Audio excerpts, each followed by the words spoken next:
The narrative of Arthur Gordon Pym of Nantucket is the only complete novel by Edgar Allan Poe, and it's so intensely racist that while we were filming this, we kept catching it trying to get on Reddit.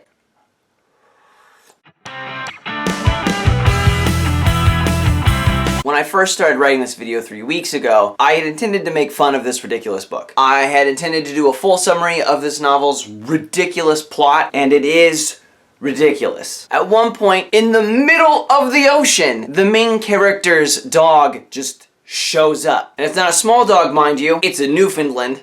And then it just disappears a few chapters later as if it was never there at all. Poe's novel is not good. It's not even what I would call finished. But then, this happened. And suddenly, only the novel's ending felt important. So that's why it's kind of dark in here. Last minute we kind of changed our approach, and it's very, very early in the morning. Suffice it to say, the main character, Arthur Gordon Pym, and his biracial companion, Dirk Peters, wound up on a trapping ship sailing towards the South Pole. But bizarrely enough, the ship and crew actually find a previously unknown tropical island. In the fucking Antarctic, mind you, called Tisal. Tisal is inhabited by natives that Poe depicts as so black that even their teeth are jet black. Poe also depicts them as dim-witted, buffoonish, and even childlike. The sailors then go about doing what colonizers do best. You know, stealing their stuff and then making them do all the work. Okay, so this novel was published in 1838, 20 years before the Civil War. I wonder what Poe is referring to.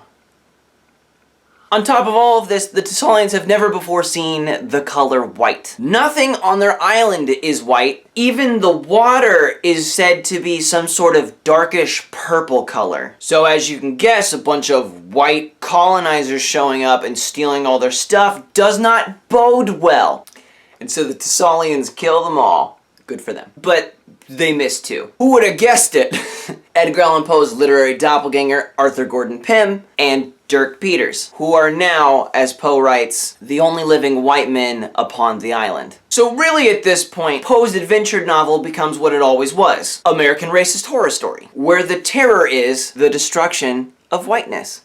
Poe and Dirk Peters steal a boat, make a couple sails out of some white shirts, and flee Tisal with a captive native named Nunu. And here's now probably the weirdest part of the novel. The last chapter is incredibly short and it suddenly reverts to a journal format.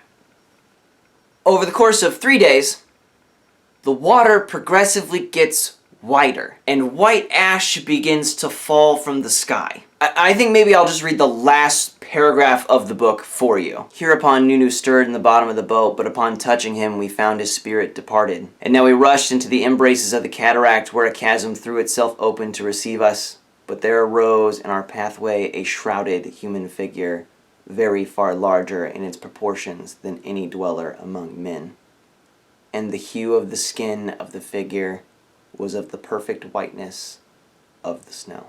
And that's it! That's the end of the novel. Pym and Peters survive their encounter with blackness and then just sail off into white oblivion.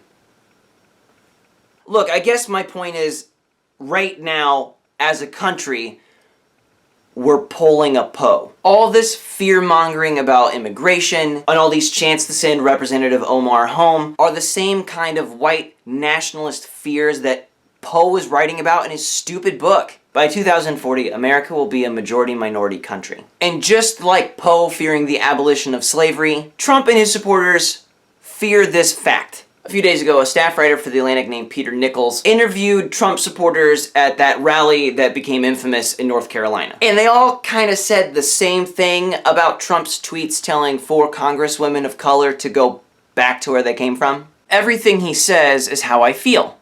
I feel like, hey man, you hate the country, you don't like it, you trash the country, get out of the country, move on. Trump's comments about the congresswomen were, quote, not even remotely racist. It was only about the systems of government from where they're from. These wenches, these disrespectful wenches, criticize our country incessantly. I don't care what color the skin is. You don't like America? Go back to where your ancestors are from and then try to make this country better. Every way of life that we Americans like, they disagree with.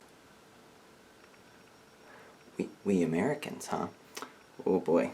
Are the congresswomen Trump attacked Americans who belong in this country? I don't know, he said. Why don't you answer that? The idea is that these women of color shouldn't be allowed to criticize the president or the country, which A, free speech, and B, Trump's stupid slogan, "Make America Great Again," is a criticism of America. The slogan implies there's something currently wrong with America. And the thing that is currently wrong in Trump's mind is all these non-white people. The Deplorable Choir is a trio of women who write and perform songs about their support for Trump and his policies. They kind of went viral last week with their video, "Real Women Vote for Trump." We don't care if you're white, we don't care if you're black. And it's interesting because their lyrics imply that they don't care about gender or your skin color or your socioeconomic class. They only care that you support America. It's the same defense Republicans are using right now to claim Donald Trump's tweets weren't racist. AOC and this crowd are a bunch of communists. They hate Israel. They hate our own country. The squad, all of them, have been so anti-American, anti-Semitic. President Trump loves America. I love this country. What President Trump was doing is exposing the radical, leftist, anti-American, socialist, pro-terrorism movement that's afoot right now in the United States House of Representatives. But the president's referring to people, congresswomen, who are anti-American. But like, as Trevor Noah just pointed out, if Trump's comments really had nothing to do with race, nothing to do with race, how come he's never said anything like this to Bernie Sanders?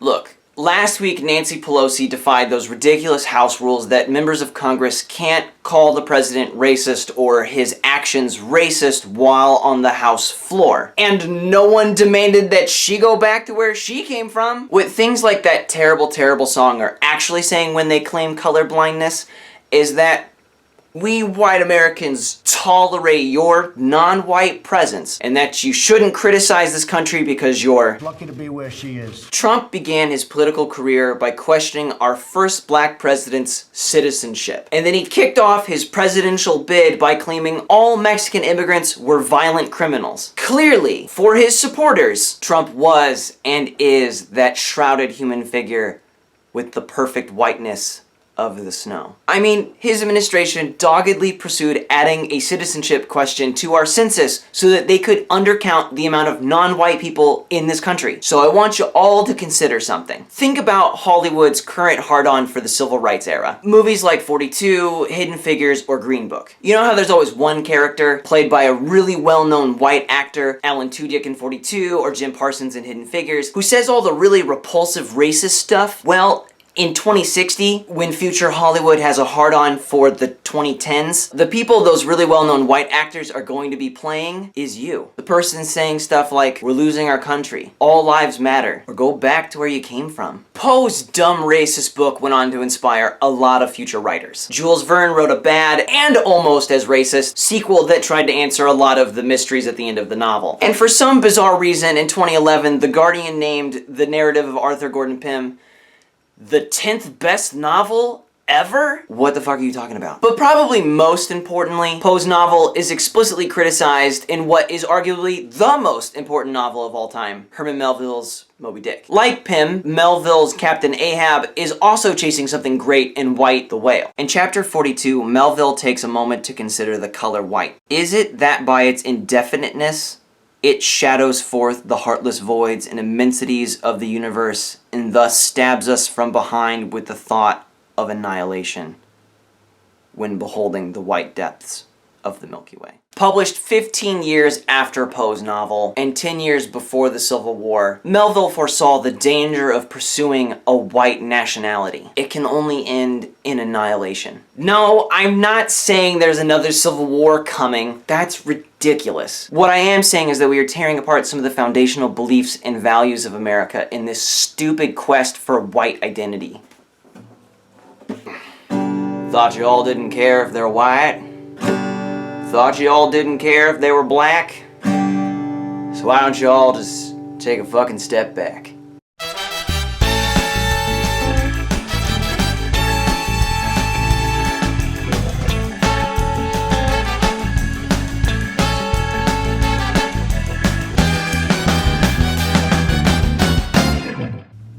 Hereupon, Nunu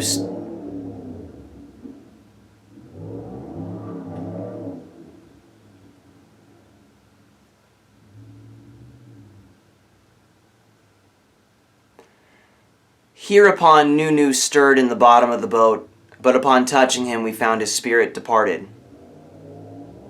Okay, just leave, man. Neighbors.